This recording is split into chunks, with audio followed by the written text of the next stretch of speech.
Cette vidéo introduisait mon dernier message sur fécondation in biblio que je vais vous apporter aujourd'hui et qui est l'argent du royaume des cieux.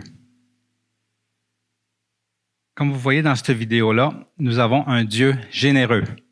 Et de parler dans l'Église d'argent, en principe, ça devrait être super facile à aborder. Ça devrait être super facile à parler. Parce que c'est des richesses de Dieu qu'on parle, puis aussi c'est de la provision de Dieu. Donc, c'est glorieux.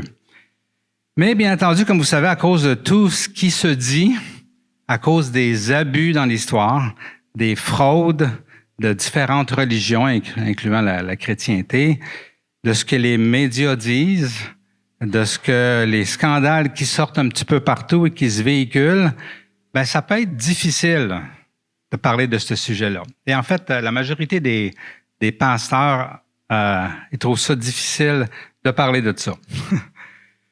Mais c'est difficile juste si on se laisse intimider par tout ce qui s'est passé et à cause de tout ce qui s'est passé par tout ce qui se dit.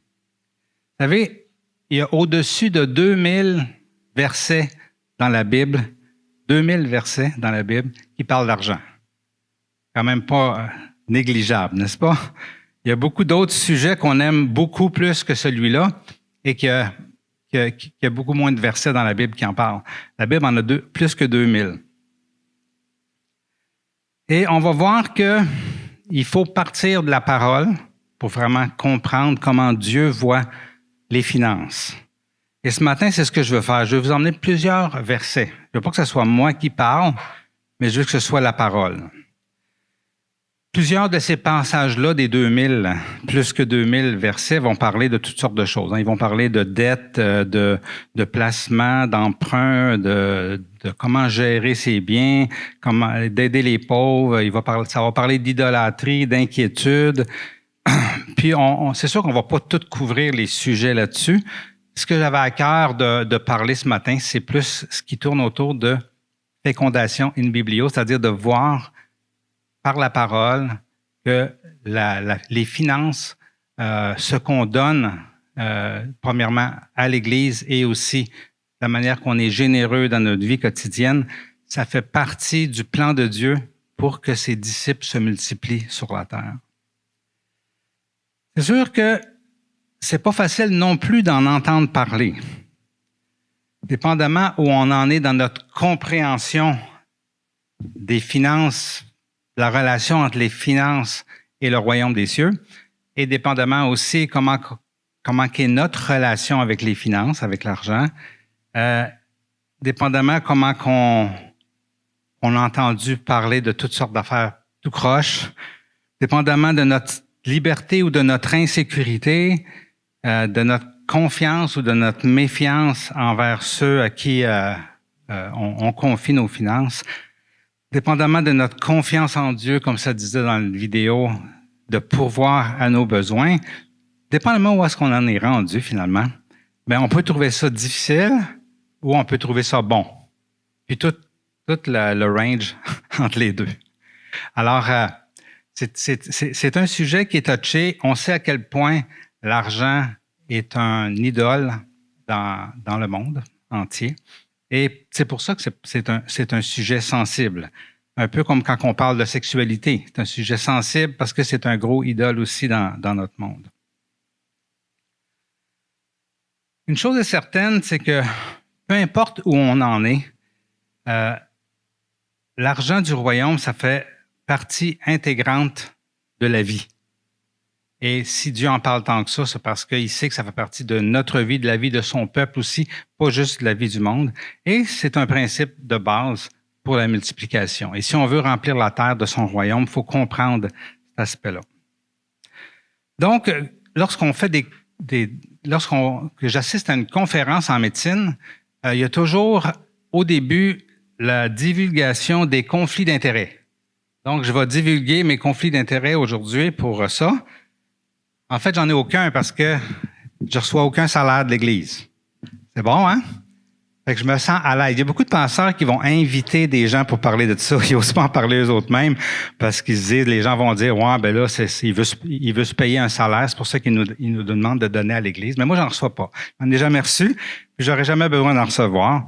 Puis j'ai aucun mérite là-dedans. Là. Dieu me bénit avec, comme vous le savez, avec une carrière qui suffit amplement à mes besoins.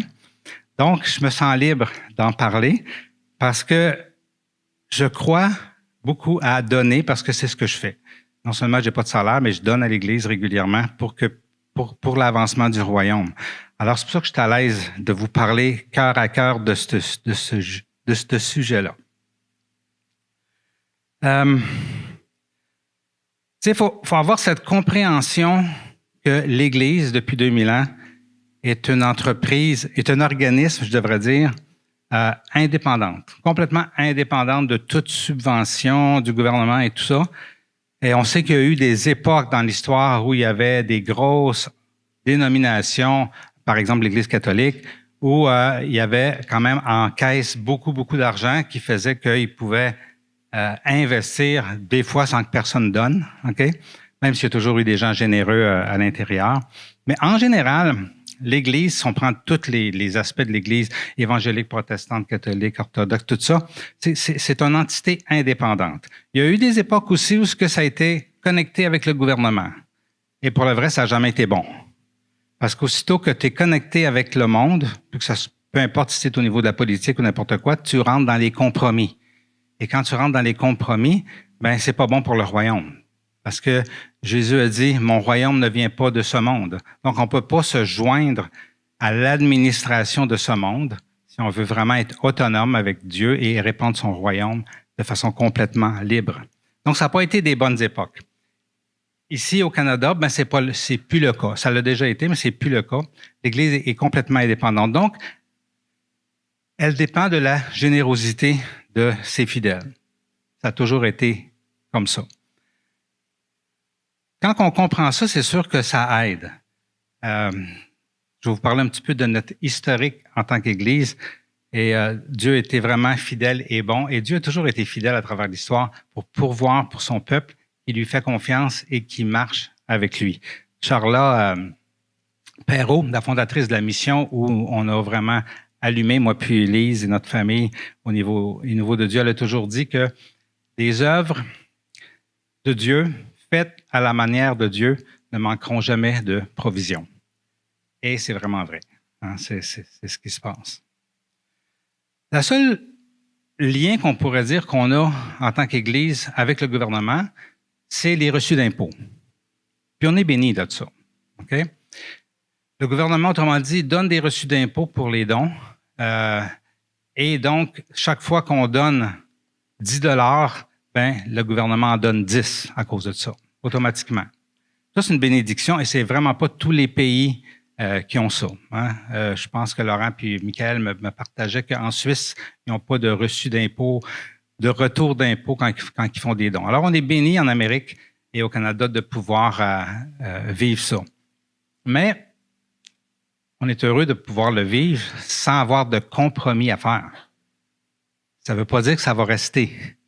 Ça pourrait arriver qu'à un moment donné, le gouvernement nous demande des choses à l'Église si on veut recevoir des reçus d'impôts, que nous, on n'est pas d'accord et qu'on va être obligé de dire, ben, on aime mieux vivre selon les voies de Dieu que de faire des compromis pour pouvoir avoir des reçus d'impôts. Bon, je ne sais pas quand est-ce que ça va arriver, mais ça pourrait arriver dans un temps futur. Donc, depuis 2000 ans, l'Évangile s'est rendu jusqu'à nous grâce non seulement à la propagation de l'Évangile, mais aussi grâce à la générosité de tous les gens qui ont cru au plan de Dieu et qui ont voulu investir dans son royaume pour avoir des lieux d'adoration, pour faire des œuvres de charité, pour aider les pauvres, pour payer des ouvriers qui peuvent se dédier à temps plein à l'œuvre de Dieu et pouvoir faire en même temps vivre leur famille. Et c'est comme ça que ça s'est rendu jusqu'à nous. Et sans ça, ça ne se serait pas rendu jusqu'à nous. Donc, êtes-vous convaincu que c'est important de parler d'argent du royaume dans l'Église? Ouais, c'est bon. Vous me permettez d'en parler? On y va.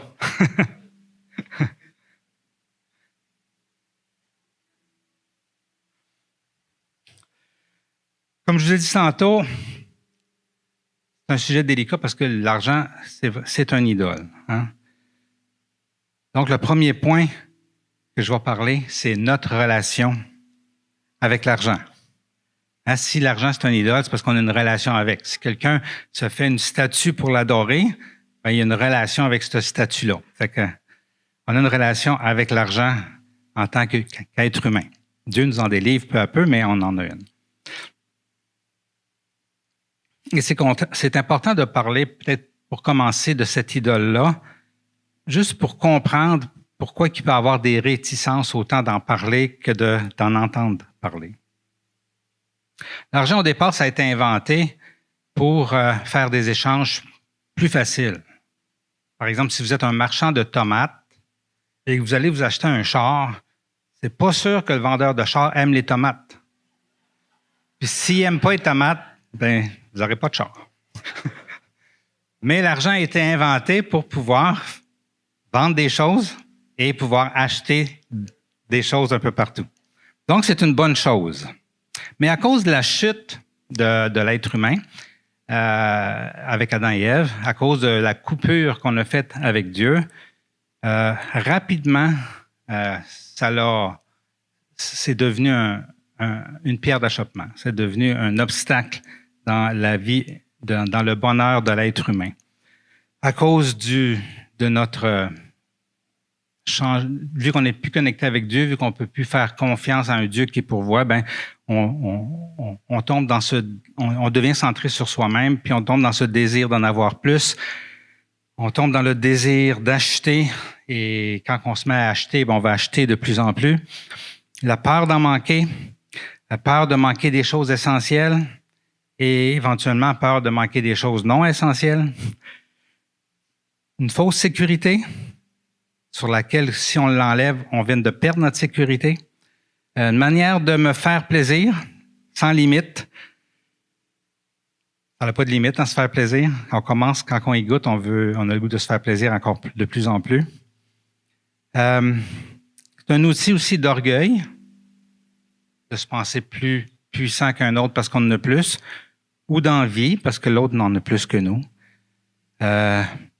C'est aussi un outil qui nous amène l'évidence de l'injustice sur la terre. Hein? L'injustice des pauvres, des riches. Pourquoi? Ça amène de la colère, ça amène des conflits, ça amène de la division, ça amène des divorces, ça amène des vols, ça amène des meurtres, ça amène la guerre. C'est aussi une raison de devenir malheureux, insécure, émotionnel. Un idole est un outil pour adorer toutes sortes de choses sauf Dieu. Hein? Parce que quand tu te mets à dépenser, tu peux marcher toute ta vie d'un achat à l'autre.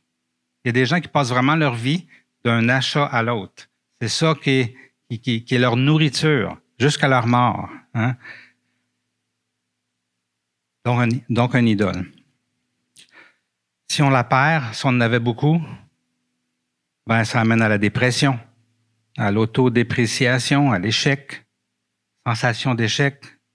Ça amène à des divisions, non seulement dans le couple, mais entre les parents et les enfants. Ça amène au suicide. Beaucoup de gens qui se suicident parce qu'ils perdent au niveau monétaire. Donc, on voit qu'il y a beaucoup de fléaux à cause du fait qu'on nous a mis entre les mains de l'argent sans être en relation avec Dieu pour nous montrer qu'est-ce que c'est. Donc, oui, on a vraiment une relation avec l'argent. Dans 1 Timothée 6,10, la parole a dit « L'amour de l'argent est en effet à la racine de tous les maux. En s'y livrant, certains se sont égarés loin de la foi et se sont infligés eux-mêmes bien des tourments. » La racine de tous les maux. C'est fort, hein, quand on y pense. Et on voit dans ce verset-là cet amour de l'argent qui est vraiment la racine de tous les maux et qui est due à une relation qu'on a avec l'argent. Dieu savait qu'on ne serait pas capable de gérer ça lorsque Adam et Ève ont brisé la confiance avec lui. Il savait que si on cessait de dépendre de lui, la source de vie, bien qu'on aurait besoin d'une autre dépendance. Parce qu'on a été créé pour dépendre de l'arbre de vie qui donne la vie éternelle. Et si on n'a plus cet arbre de vie-là, ben on a besoin de d'autres dépendances. Et c'est ce que Salomon, le sage, disait des siècles avant. Celui qui aime l'argent n'en sera jamais rassasié. Celui qui aime les richesses n'en profitera pas. Cela aussi, c'est de la fumée. Il n'en sera jamais rassasié, comme n'importe quelle dépendance. Tu en as toujours besoin de plus quand tu es dépendant de quelque chose. Et des centaines d'années avant Jésus-Christ, le sage, c'est ce qu'il disait, Salomon, inspiré de Dieu. Une espérance qui va éventuellement toujours décevoir. Toujours une fausse espérance qui va toujours décevoir. Et on va aller d'espoir en espoir et de déception en déception, comme de la fumée. C'est sur cette base-là que Jésus nous met en garde. Dans Matthieu 6, 19 à 20, il dit « Ne vous amassez pas des trésors sur la terre où les mythes et la rouille détruisent et où les voleurs percent les murs pour voler. Mais amassez-vous des trésors dans le ciel, où les mythes et la rouille ne détruisent pas et où les voleurs ne peuvent pas percer les murs ni voler. En effet, il dit, là où est ton cœur, là où est ton trésor, là aussi sera ton cœur. » Et Jésus sachant que facilement pour l'être humain, l'argent est un idole, il dit, regarde, là il parle à ses disciples, il dit, tu veux me suivre?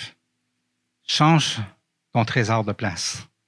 Au lieu de mettre ton trésor dans ce que tu possèdes, mets ton trésor en moi.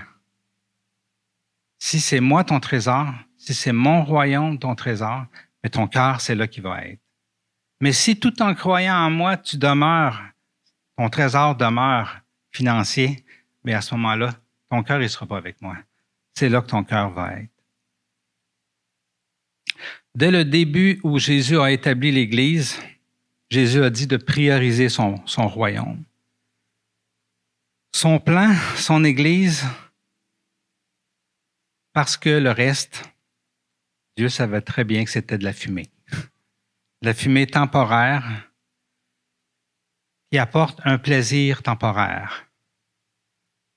Si tu fumes un joint, ça va te donner un trip temporaire. Et ce qui va suivre, ça va être un down. Ah, c'est un beau parallèle, je trouvais, avec la fumée. La fumée qui te donne un petit trip, puis après ça, un down. Ça finit toujours par s'évaporer. Maintes et maintes fois, Jésus dit, « Je vous amène un royaume nouveau sur la terre. Le royaume des cieux. » Parce que Dieu, il sait que le monde n'est pas dans le royaume des cieux. C'est un royaume terrestre, c'est un royaume de prison, c'est un royaume de fumée. Il dit, nous avons la grâce d'avoir été touchés par le royaume des cieux. Il y a des gens dans le monde, comme on le sait, qui n'ont jamais été touchés par le royaume des cieux. Donc, le seul royaume qu'ils connaissent, c'est le royaume de ce monde. Nous, on a été touchés par le royaume des cieux. Mais à cause qu'on a été touchés par le royaume des cieux, ça ne nous libère pas pour le moment, pas avant d'être au ciel, du royaume de ce monde qui est là aussi. Donc, on fait face à deux royaumes. En fait, il existe deux royaumes. Le royaume du moi et le royaume des cieux. Et le royaume des cieux inclut aussi l'autre. Il inclut aussi notre prochain. Ça, c'est le royaume des cieux. Donc, c'est juste deux royaumes qui existent. Le royaume de moi ou le royaume des cieux qui inclut, bien entendu, notre prochain. Tous les maux de l'humanité viennent du royaume du moi. Mais toutes les vraies solutions aux problèmes de l'humanité, ça vient du royaume des cieux. Jésus est venu pour établir le royaume des cieux et nous délivrer du royaume du moi. Jésus dit à ses disciples, dites-leur, à maintes et maintes fois, Jésus leur a dit, dites-leur, le royaume des cieux s'est approché de vous. Donc, le royaume des cieux vient tasser le royaume du moi. Dites-leur, il s'en vient. C'est sûr que quand il leur a dit ça, puis qu'il les a envoyés, il allait faire des miracles, il chassait des démons et tout ça. On aime ça, hein? Mais c'est pas la seule partie du royaume des cieux. Le royaume des cieux, ça coûte aussi quelque chose. C'est pas juste de voir des miracles. Ma femme, elle me disait quand on jasait du message, tout ce qui est de bon, tout ce qui est de Dieu, ben ça coûte quelque chose. Wow, c'est supposé d'être gratis, le salut, non? C'est vrai, la Bible dit que c'est supposé être gratuit. C'est une grâce, c'est gratuit. Pourquoi qu'on dirait que ça coûte quelque chose? En fait, la raison pourquoi ça coûte quelque chose, c'est pas que tu peux acheter ton salut, c'est pas que tu peux acheter le ciel. On a déjà pensé ça, mais c'est pas vrai, c'est faux. C'est juste qu'il faut que tu laisses quelque chose. C'est ça qui coûte. C'est que si tu adhères au royaume des cieux, qui t'est donné gratuitement, mais il faut que tu abandonnes le royaume du moi. Ça coûte quelque chose, d'abandonner le royaume du moi. Il y a une belle histoire, je trouve, dans la Bible qui nous donne une histoire vraie, qui nous donne une image de la différence au niveau des finances dans ces deux royaumes-là. Ça se passe dans le temps de Moïse, alors que Moïse vient de sortir de l'Égypte avec tout le peuple de Dieu et qu'il arrive au mont Sinaï et Dieu monte dans la montagne, est en contact plus intime avec Dieu, découvre Dieu, entend parler des valeurs de Dieu, des 10 commandements, entre autres. Okay? Et on sait que pendant que ça se faisait, en bas, le peuple, il ne voyait plus Moïse, il ne connaissait pas Dieu, donc il avait le goût de s'en faire un Dieu. C'est-à-dire, le peuple voyait que Moïse tardait à descendre de la montagne. Alors il se rassembla autour d'Aaron et lui dit, « Allons, fais-nous des dieux qui marchent devant nous, car ce Moïse, l'homme qui nous a fait sortir d'Égypte, nous ignorons ce qu'il est devenu. » Aaron leur dit, « Retirez les anneaux d'or qui pendent aux oreilles de vos femmes, de vos fils, de vos filles, et apportez-les-moi. » Chacun retira les anneaux d'or qui pendaient à ses oreilles et les apportèrent à Aaron. Et ils se sont fait un veau d'or. Donc, beaucoup d'offrandes et de dons donnés par le peuple dans le but d'avoir ce qu'il voulait, une idole. Okay? Il avait le goût d'avoir ça, pas de problème, on va te la donner notre or, nous autres, on veut ça. On achète pour avoir quelque chose. Okay? Donc, on achète pour avoir ce qui nous fait plaisir, ce qui nous plaît, ce qu'on veut. Regardez le contraste à ce qui se passe après. Okay? Donc, bon, on sait que l'histoire du veau d'or, Moïse revient, il voit ça, il brise les pierres, il se fâche, puis finalement, il finit par détruire le veau d'or, faire réaliser au peuple de Dieu que vous êtes dans le champ, vous êtes en train de vous éloigner de Dieu complètement, et Dieu n'aime pas ça. Bon, le peuple se repent, et finalement, Moïse remonte, et Dieu lui donne des instructions.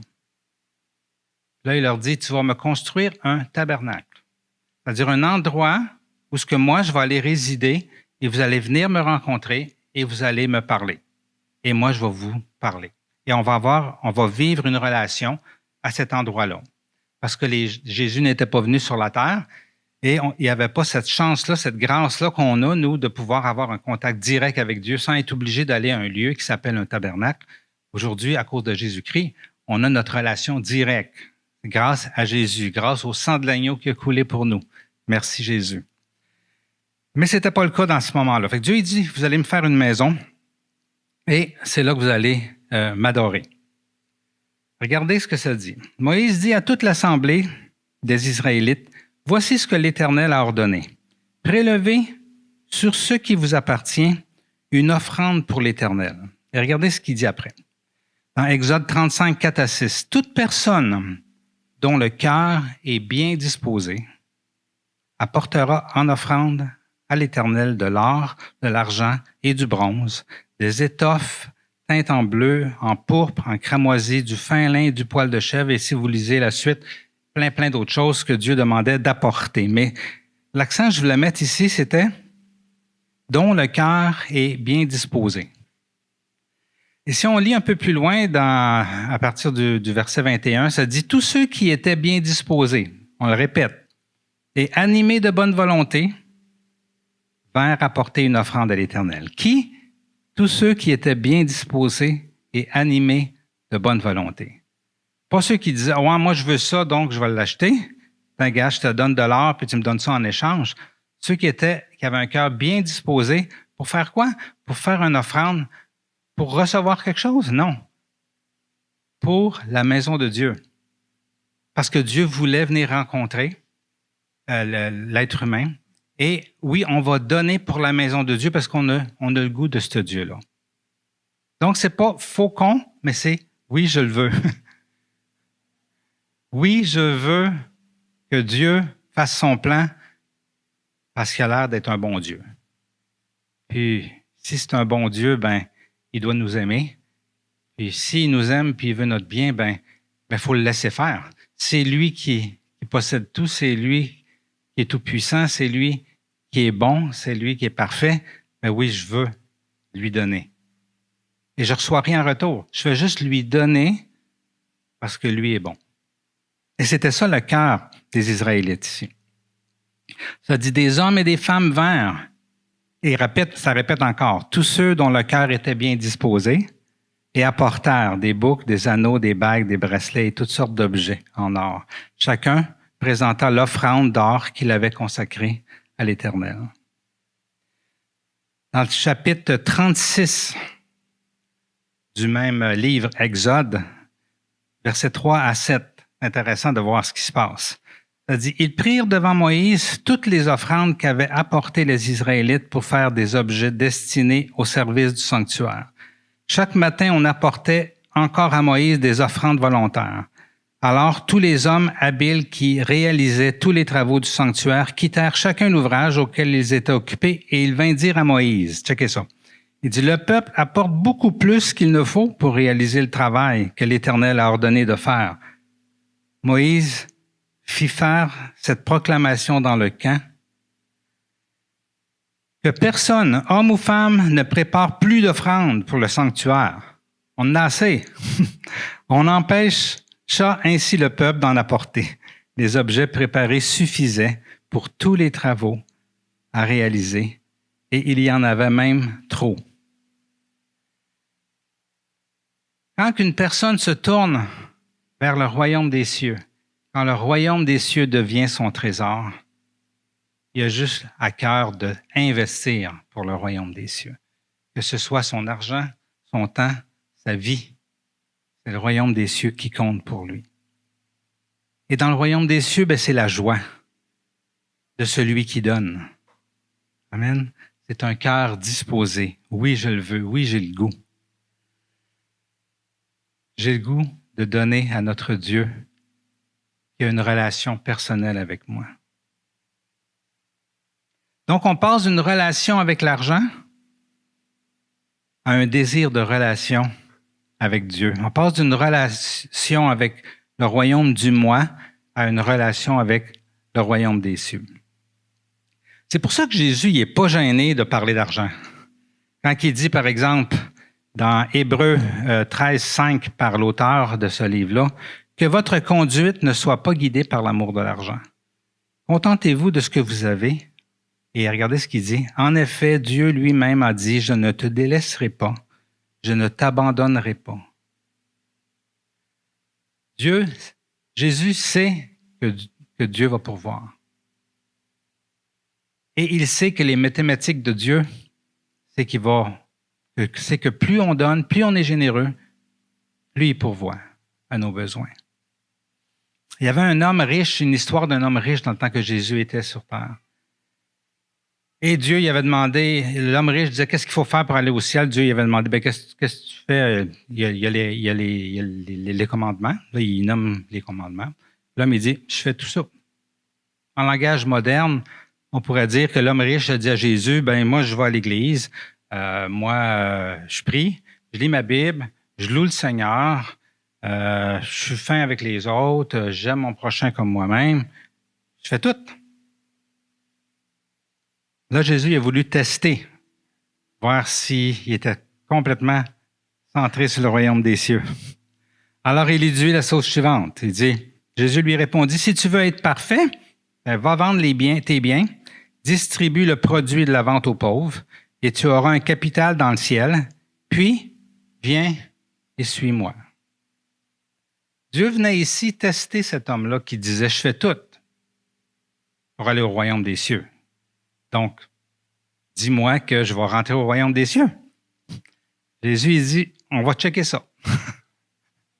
Vends tout ce que tu as, donne ça aux pauvres, suis-moi. Puis là, ben, ça va être correct. On sait que l'homme n'a pas pu faire ça. Ses richesses étaient trop importantes pour lui. C'était plus important que le royaume des cieux et il n'a pas suivi Jésus. Bon, n'allez pas faire ce que Jésus a demandé à cet homme-là, okay? Jusqu'à temps que Dieu vous le demande. S'il vous le demande, faites-le, par exemple. OK? Jésus, c'était à cet homme-là qui le demandait. Mais ça nous montre juste que Dieu testait à quel point l'argent était le Dieu de cet homme-là ou si vraiment il avait soif du royaume des cieux. Le royaume des cieux, c'est un royaume complètement différent quand il est question de tout, mais entre autres d'argent. Voyons voir l'attitude de quelqu'un qui sait ce que vaut le royaume des cieux. Checkez ça. C'est une parabole que Jésus a apportée. Il dit, le royaume des cieux ressemble à un trésor caché dans un champ. L'homme qui l'a trouvé le cache et dans sa joie, il va vendre tout ce qu'il possède et achète ce champ.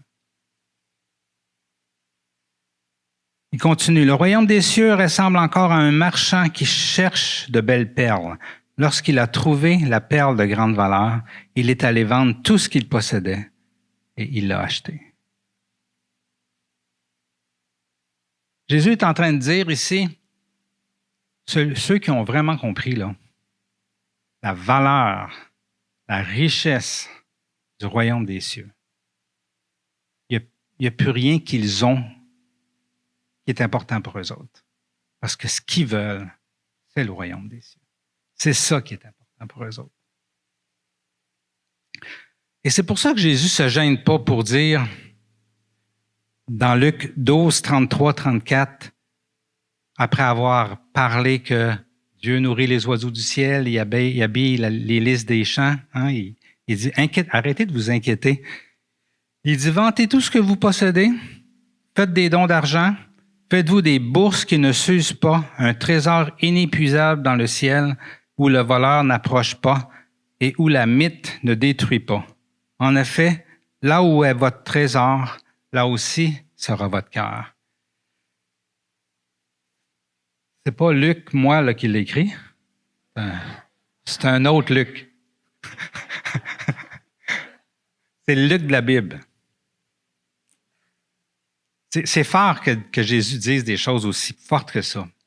Mais Jésus est juste en train de nous montrer ici à quel point, si on connaissait la valeur du royaume des cieux, que dans tout ce qui est la question de possession, il y a juste ça qui nous intéresserait. Et tout le reste, comme le verset qui viendrait avant celui-là, tout le reste va vous être donné par-dessus. Cherchez premièrement le royaume des cieux. Quand on touche au royaume, donc toute l'ambiance spirituelle, financière change.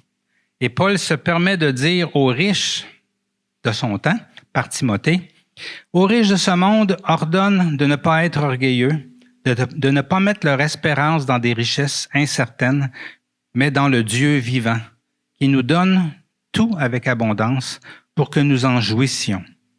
Ordonne-leur de faire le bien, d'être riches en belles œuvres, de se montrer généreux, prêts à partager. Ils s'assureront ainsi, en guise de trésor, de bonnes fondations pour l'avenir, afin de saisir la vie éternelle. Dans son royaume, tous les principes financiers changent. Ça dit dans Deutéronome, s'il y a chez toi parmi tes frères, dans l'une de tes villes, un pauvre, dans le pays que l'Éternel, ton Dieu, te donne, tu n'endurciras pas ton cœur et tu ne fermeras pas ta main devant ton frère pauvre. Dans Exode 22, 24, si tu prêtes de l'argent à quelqu'un de mon peuple, au pauvre qui est avec toi, tu ne te comporteras pas envers lui comme un créancier, tu n'exigeras de lui aucun intérêt. Tout est différent dans le royaume des cieux quand on parle de l'argent du royaume.